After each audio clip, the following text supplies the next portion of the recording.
Masaya si Klay Thompson ngayon sa kanyang love life mga idol. Sa mga hindi pa nakakaalam dyan ay marami na rin pong na-date itong si Klay Thompson. At ito ay nagsimula kay Hannah Stocking, isang komedyante, isang influencer mga idol. Samantalang si Carlin Henry naman, si Laura Harrier at ngayon ang pinakaletes ay itong si Megan Stallion. Mapili si Klay Thompson sa kanyang mga girlfriend at lalo naging stricto siya dahil sa kanyang asong si Rocco Thompson. Pero ngayon nga ay kitang-kita naman bukas na ang kanyang puso para magsimula ulit ng panibagong journey patungkol naman sa kanyang love life. Sa ibang balita naman, marami ang nakapansin na tila ginagaya raw ni Nico Harrison itong Los Angeles Lakers sapagkat maraming mga former Lakers ang nasa team nila.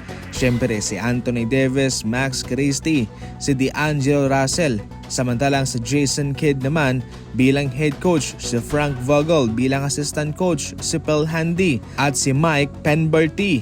Kabilang yan mga idol sa mga former Lakers na sa ngayon ay kabilang sa roster ng Dallas Mavericks at sa kanilang coaching staff. Ito labang ba'y nagkataon o parang sinasadya ito ni Nico Harrison mga idol na kopyahin itong Los Angeles Lakers? Hindi ito maganda para sa kanyang imahe kung kanyang kinokopya. So definitely mga idol, ito yung nagkataon lamang talaga na bakante naman ang mga ito at napunta sa kanya via trade ang mga players na ito. Hindi rin po may tatanggi na baka maambunan ang championship experience itong Dallas Mavericks mga idol at makatulong sa kanila.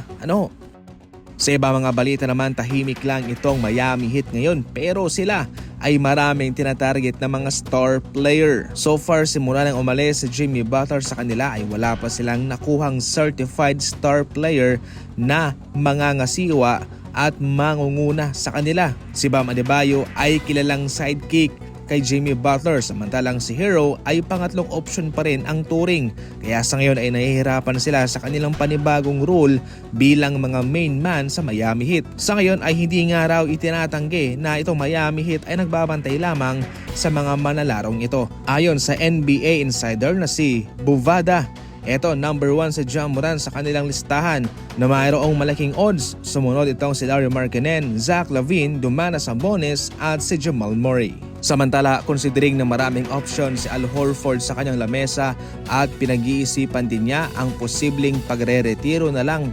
Eto mga idol, ang pupwedeng papirmahin ng Golden State Warriors bilang kanilang susunod na center sa kanilang kupunan. Itong si DeAndre Jordan ng Denver Nuggets na sa ngayon ay kasalukuyang free agent at wala pang nagpapapirma sa kanya as of now. Itong si DeAndre Jordan ay hindi na talaga ganoon pa kagaling. Pero so far ay nagagamparan pa rin naman niya ng tama ang kanyang trabaho. Limitado lamang ang kanyang minuto doon sa rotation ng Nuggets. Minsan hindi pa nga siya isinasabak. Pero so far ay hindi na bago ang Golden State Warriors patungkol sa mga palaos na center. Considering na marami silang binigyan ng tsansa.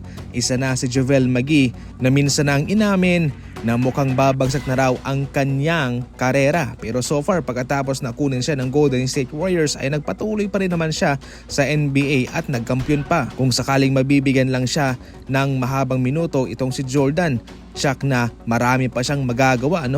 Para sa inyong mga idol, ano ang komento ninyo patungkol dyan? Gagana ba ulit ang magic ng Golden State Warriors patungkol sa mga veteranong center? Comment lang yan.